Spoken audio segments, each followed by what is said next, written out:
All India insurance pension association के द्वारा आज दिल्ली के जंतर मंतर पर लंबे समय से अपने मुद्दों को ध्यान आकर्षित करने के लिए बीमा कंपनी एवं मोदी सरकार को अपनी मांगों को याद कराने के लिए दिल्ली के जंतर मंतर पर विरोध प्रदर्शन किया और कहा कि सरकार व बीमा कंपनी हमारी मांगों पे जल्द से जल्द सुनवाई करे, नहीं तो हम आने वाले टाइम में इससे बड़ा धरना प्रदर्शन करेंगे। मैं हूँ श्रीकांत मिश्रा, महासचिव all India insurance employee association. Insurance को लेकर आज दिल्ली के जनता पर आप आए हैं, सरकार से मांगे क्या क्या डिमांड है आपकी सरकार से? हमारी मुख्य रूप से 3 मांगे हैं।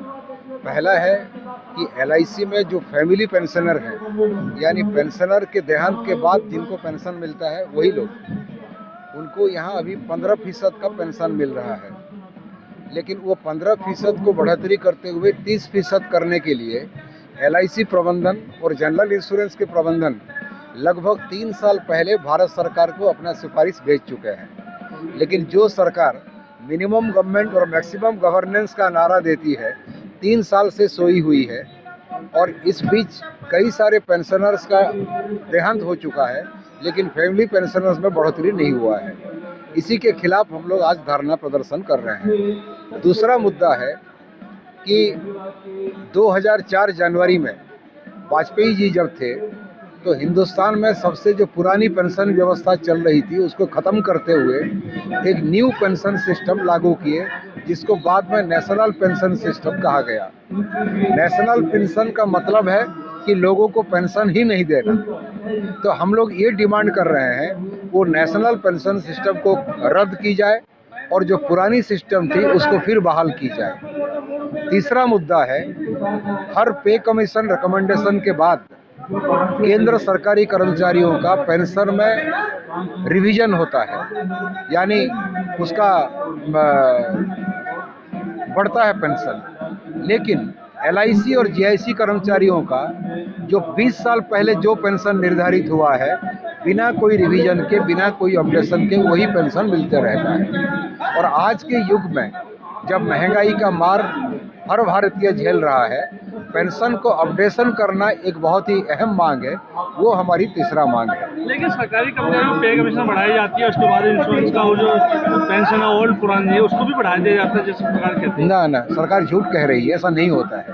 ये होता तो हम लोग धरना में क्यों आते? जो 60 साल के बुजुर्ग हैं वो आ करके दिल से सरकार नहीं सुनती, आगे के कदम क्या उठाएंगे और कितने लोगों के साथ ऐसे अन्याय होगा? ये केवल LIC नहीं, अब पब्लिक सेक्टर बैंक में भी ये सुविधा, अपडेशन की सुविधा नहीं मिल रही है।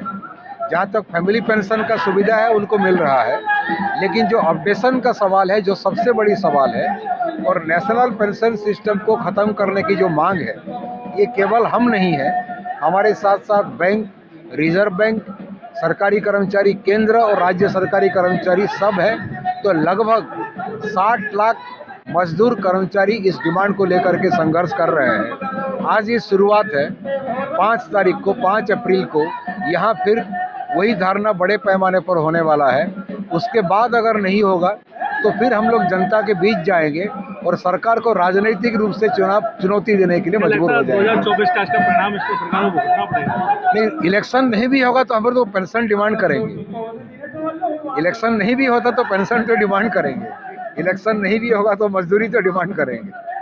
The pensioners of Life Insurance Corporation and Public Sector General Insurance corporations, we have been demanding revision of family pension, and ultimately LIC and GIPSA agreed that from the existing 15% that will be raised to 30%, and a recommendation to that effect has been sent to government 3.5 years back, that is in September 2019. For recommendation, that recommendation is still pending with government. Actually, the cost of the pension revision, or whatever be the pension, the cost will be borne by LIC only or Public Sector General Company only. Government has need not to pay a single pie on this count. Only thing they have to permit these corporations to go ahead, but government is not yet cleared it for that. Insurance private company and government दोनों का private insurance companies and government insurance दोनों में difference?